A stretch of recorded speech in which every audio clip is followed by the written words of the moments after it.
வணக்கம் நண்பர்களே, நான் நாதன். இன்றைக்கி நம்ம பார்க்க போகிற டாபிக் என்னென்னு கேட்டிங்கன்னா வீட்டு பொருள்.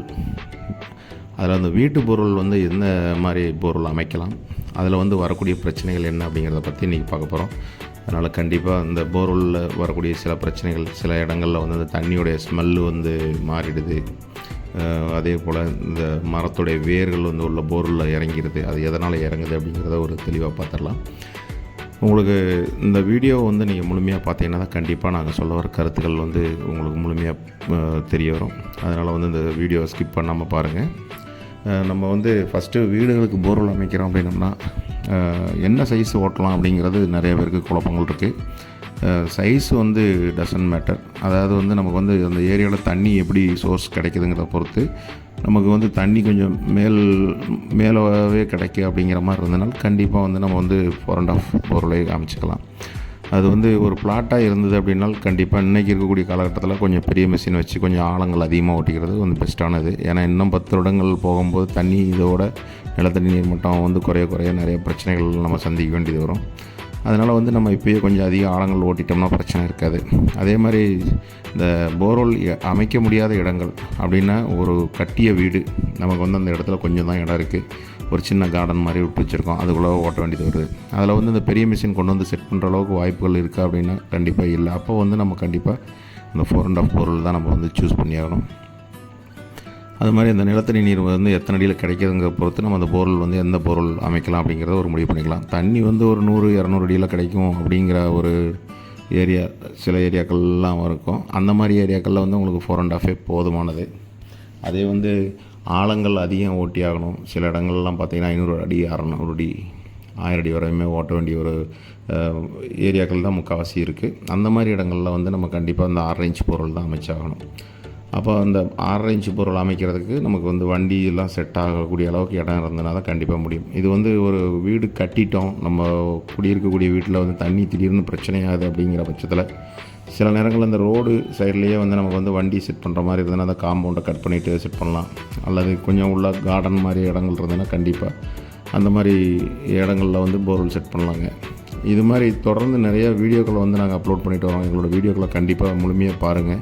ஏன்னா நீங்கள் முழுமையாக பார்த்தீங்கன்னா தான் கண்டிப்பாக நாங்கள் சொல்ல வர கருத்துக்கள் உங்களுக்கு நல்லா புரியும். அதே மாதிரி நாங்கள் போடக்கூடிய வீடியோவுக்கும் நாங்கள் கொடுக்க வாய்ஸ் ஓவருக்கும் கொஞ்சம் சம்மந்தம் இல்லாத மாதிரி தான் இருக்கும். அது நம்ம என்னங்கிறதே நம்ம இன்னொரு வீடியோவில் கண்டிப்பாக அதுக்கான விளக்கத்தை கண்டிப்பாக கொடுக்குறேன். இந்த போர்வெல்லில் தண்ணி ஏன் மாசுபடுது அப்படிங்கிற ஒரு ரீசன், அதுக்கு 2 காரணங்கள் சொல்லலாம்.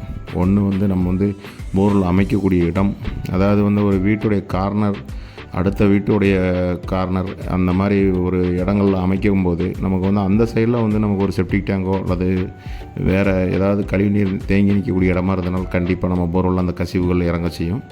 அதே மாதிரி இந்த பைப்பு சில இடங்களில் இந்த பைப்புடைய மட்டத்துலேயே தண்ணி வந்துடும். அந்த மாதிரி இடங்களில் அந்த போர்வெல் இது பண்ணுறதுக்கு தண்ணியை ஃபில்ட்ரு பண்ணுறதுக்காக ஸ்லாட் பண்ணியிருப்பாங்க. அது வழியாகவும் அந்த கசிவுகள் இறங்கும்.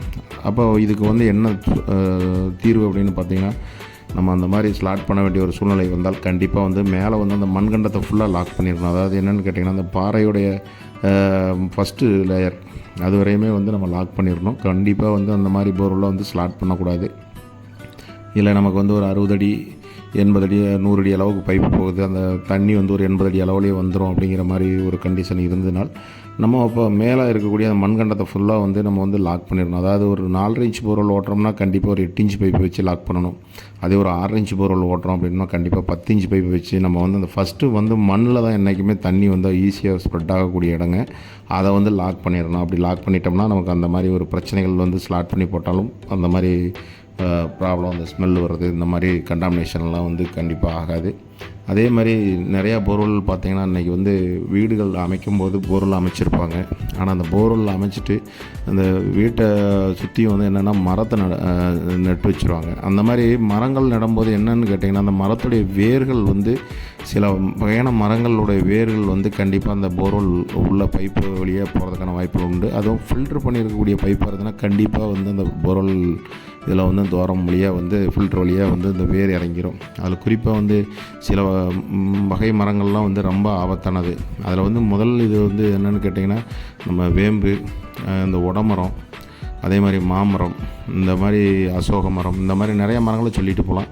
எதெல்லாம் அந்த சல்லி வேர் இருக்கக்கூடிய மரங்கள் இருக்கோ அதெல்லாம் கண்டிப்பாக வந்து அந்த போர்வெல்குள்ளே வந்து கண்டிப்பாக அந்த வேர் இறங்கிறதுக்கான வாய்ப்புகள் உண்டு. அது ஒரு நாள் இறங்கிறது, குறைஞ்சபட்சம் ஒரு 2-3 வருடங்கள் ஆகும்போது கண்டிப்பாக அந்த மாதிரி இறங்கிறதுக்கான வாய்ப்புகள் உண்டு. சில போர்வெல்லில் வந்து நாங்கள் ஃபில்டரே பண்ணலை, அந்த போர்வெல்லையும் வந்து பைப்பில் வந்து வேர் இறங்கிருச்சு, அந்த போர்வெல் ஃபுல்லாகவே இறங்கிருச்சு அப்படின்னு சொல்லி நிறைய அனுபவங்களை நான் பார்த்துருக்கேன். அந்த மாதிரி இது என்னென்னு கேட்டிங்கன்னா, அந்த மாதிரி ஒரு இதில் வந்து பைப்பு டேமேஜ் ஆகிறதுனால கண்டிப்பாக அந்த மாதிரி ஒரு பிரச்சனைகள் வரும். அப்போ இந்த பிரச்சனையை வந்து நம்ம தவிர்க்கணும் அப்படின்னா ஒரே வழி தான், நம்ம பைப் வைக்கக்கூடிய இது வந்து நல்ல குவாலிட்டியான பைப்பை வந்து ஃபஸ்ட்டு நம்ம செலக்ட் பண்ணி வச்சுக்கணுங்க. அதே மாதிரி வந்து இல்லை நம்ம ஃபில்ட்ரு பண்ண வேண்டிய ஒரு சூழ்நிலை வருது, இந்த தண்ணி இந்த பைப் மட்டத்தில் கிடைக்கக்கூடிய தண்ணி எடுக்க வேண்டியது வருது. அப்படிங்கிற பட்சத்தில் நம்ம வந்து ஃபஸ்ட்டு வந்து ஒரு 10 இன்ச் பைப் வச்சு லாக் பண்ணிட்டோம்னா உங்களுக்கு அந்த வேரோ அல்லது இந்த வெளியே இருக்கக்கூடிய கழிவு நீரோ வந்து கண்டிப்பாக உள்ளே இறங்காது. அதே மாதிரி போர்வெல் அமைக்கக்கூடிய இடமும் வந்து ரொம்ப மிக தாழ்வாக வந்து இந்த வீட்டை சுற்றி வரக்கூடிய தண்ணி போய் தேங்கி நிற்கக்கூடாது. கண்டிப்பாக மழைநீர் வந்து தேங்கலாம், ஆனால் கண்டிப்பாக அந்த கழிவு நீர்லாம் வந்து தேங்குற அளவுக்கு நம்ம வந்து எதுவும் ஒரு அமைப்பை வந்து அதில் வச்சிடக்கூடாது. இந்த மாதிரி சில விஷயங்களை நம்ம வந்து கூர்ந்து கவனித்து நம்ம வந்து போர்வெல் அமைச்சிக்கிட்டோம்னாவே நமக்கு வந்து இந்த மாதிரி பிரச்சனைகள்லாம் வராது. அதே மாதிரி ஒரு போர்வெல் வந்து அந்த தண்ணியுடைய இது வந்து மாசுபட்டுருச்சு அப்படின்னா அது அவ்வளோ சீக்கிரம் வந்து நம்ம கிளியராக பண்ண முடியாது. ஏன்னா அது வந்து நிலத்தடி ஃபுல்லாக கம்ப்ளீட்டாக அந்த மண்ணில் மாசுபட்டு தான் அது வந்து உங்களுக்கு கொஞ்சம் கொஞ்சமாக இறங்கும், ஒரே நாளில் இறங்கிட போகிறதில்ல. அதனால் வந்து நம்ம முடிந்த அளவுக்கு அந்த போர்வெல் அமைக்கக்கூடிய இடங்கள் வந்து இந்த சாக்கடை கால்வாயெல்லாம் போகிற ஓரங்களில் கொஞ்சம் தவிர்த்துக்கிறது பெஸ்ட்டு. அப்படி நம்ம வந்து செய்ய வேண்டிய ஒரு சுச்சுவேஷன் வந்தால் கூட முடிந்த அளவுக்கு அந்த பைப்பை வந்து ஃபில்ட்ரு பண்ணாமல் போட்டுடணும். ஏன்னா நம்ம வீட்டு டேங்கில் இருக்க தண்ணி மட்டும்தான் வரும் அப்படின்லாம் கிடையாது. பக்கத்தில் இருப்பவர்களுடைய வீட்டில் இருந்து அந்த கழிவுநீர் தொட்டியோ அல்லது வந்து அந்த செப்டிக் டேங்கோ வந்து பக்கத்தில் அமைச்சிருந்தாங்கன்னா கண்டிப்பாக அந்த கசிவுகள் வந்து நம்ம போர்வெல்குள்ளே வரதுக்கான வாய்ப்புகள் உண்டு. அதனால் முடிந்த அளவுக்கு வந்து போர்வெல் அமைக்கும் போது நம்ம முடிந்த அளவுக்கு நல்ல தரமான பைப்பு ஐஎஸ்ஐ குவாலிட்டியில் வந்து வச்சுக்கணும். ஏன்னா நம்ம வீடுகளுக்கு வந்து திரும்ப திரும்ப நம்ம அந்த ஒர்க்கை வந்து ரீஒர்க் செய்ய முடியாது, அதுக்கான ஆப்ஷன் வந்து கண்டிப்பாக கிடையாது. ஏன்னு கேட்டிங்கன்னா நம்ம ஒரு கட்டடங்களை கட்டிடலாம் அல்லது வந்து காம்பவுண்டு கட்டிடலாம். அப்போ இதெல்லாம் வந்து நம்ம உடச்சி அந்த போர்வெலை வந்து சரிப்படுத்துறங்கும் போது ரொம்ப பொருள் செலவு வந்து அதிகப்படுத்திடும். அதனால் முடிந்த வரை நம்ம வந்து அதை வந்து தெளிவாக யோசித்து நம்ம அந்த இடங்களில் வந்து போர்வெல் அமைச்சிக்கணும். அதே மாதிரி வந்து இன்றைக்கி போர்வெல் வந்து புதிய வீடுகள் மேக்ஸிமம் வந்து இந்த வாஸ்து கணக்கு பிரகாரம் தான் வீடுகள் அமைக்கிறாங்க. அப்படிங்கும்போது நமக்கு வந்து அந்த வடகிழக்கு பகுதியும் வடமேற்கு பகுதியும் தான் அதிகபட்சம் போர்வெல் அமைக்கிறாங்க, மற்ற இடங்களில் அமைக்கிறது கிடையாது. ஏன்னு கேட்டிங்கன்னா நம்ம வந்து அந்த வடகிழக்கு பகுதியில் வந்து அமைக்கும்போது அந்த பக்கத்து வீட்டில் இருக்கக்கூடிய அந்த டேங்க் வந்து அந்த மூளைக்கு, அதாவது அவங்களுக்கு வந்து நமக்கு வந்து வடகிழக்கு பகுதினா அந்த பக்கத்தில் இருக்கக்கூடிய வீட்டுக்கு வந்து என்னென்னு கேட்டிங்கன்னா உங்களுக்கு வந்து தென்கிழக்கு பகுதியாக வரும். அந்த மாதிரி அமையும் போது அந்த இடத்துல வந்து அவங்க வந்து மேக்ஸிமம் வந்து சமையல் கிச்சன் இந்த மாதிரி தான் அமைக்கிறாங்க.